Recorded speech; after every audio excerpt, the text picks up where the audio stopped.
ನಮಸ್ಕಾರ, ನೀವು ನೋಡ್ತಾ ಇದ್ದೀರಾ ನ್ಯೂಸ್ ಫಸ್ಟ್ ಲೈವ್. ನಾನು ಸಬಾ ಹಕೀಂ. ಪ್ರಮುಖ ಸುದ್ದಿಗಳನ್ನು ನೋಡೋಣ. ಮೊದಲಿಗೆ ಹೆಡ್ಲೈನ್ಸ್.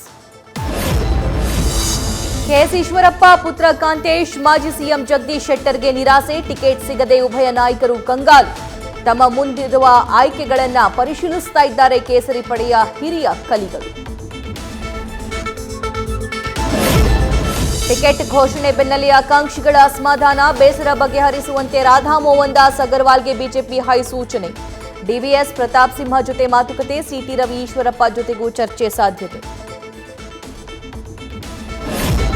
20 ಅಭ್ಯರ್ಥಿಗಳ ಘೋಷಣೆ. 5 ಕ್ಷೇತ್ರಗಳು ಇನ್ನೂ ಪೆಂಡಿಂಗ್. ಜೆಡಿಎಸ್ 3 ಕ್ಷೇತ್ರ ಕೊಟ್ಟು ಬಿಜೆಪಿ ಸ್ಪರ್ಧಿಸೋ ಆ 5 ಕ್ಷೇತ್ರ ಯಾವುವು?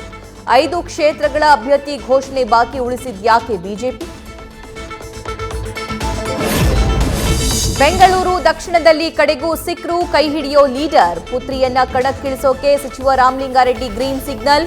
ಕಾಂಗ್ರೆಸ್ ಅಭ್ಯರ್ಥಿಯಾಗಿ ತೇಜಸ್ವಿ ಸೂರ್ಯಗೆ ಟಕ್ಕರ್ ಕೊಡಲಿದ್ದಾರೆ ಸೌಮ್ಯ ರೆಡ್ಡಿ.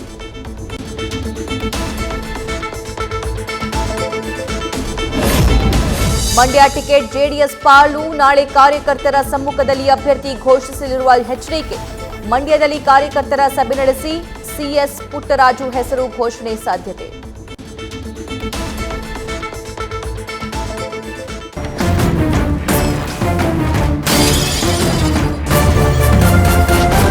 ನ್ಯೂಸ್ ಫಸ್ಟ್ ನಿರ್ಭೀತಿಯಿಂದ ನಿಮ್ಮ ಪರವಾಗಿ.